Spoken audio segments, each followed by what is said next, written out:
Hello and welcome back to Codecademy's Introduction to JavaScript. This is our review section.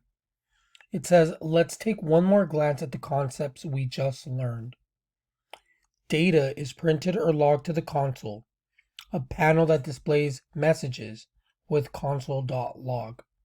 We can write single-line comments with // and multi-line comments between / and */.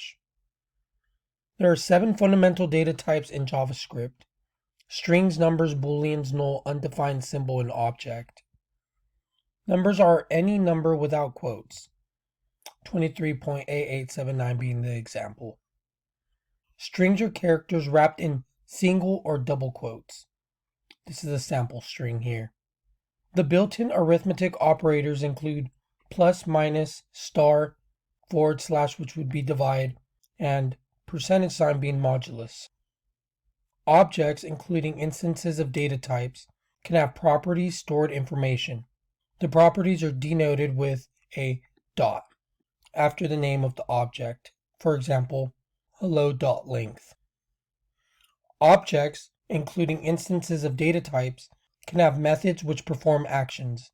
Methods are called by appending the object or instance with a period, the method name, and parentheses.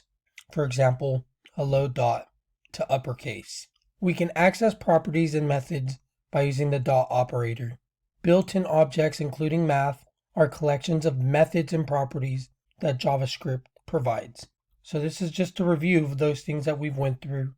If you've been practicing the past lessons, then you guys should understand the review. If you're getting that, you're getting this, and I'll see you on the next video.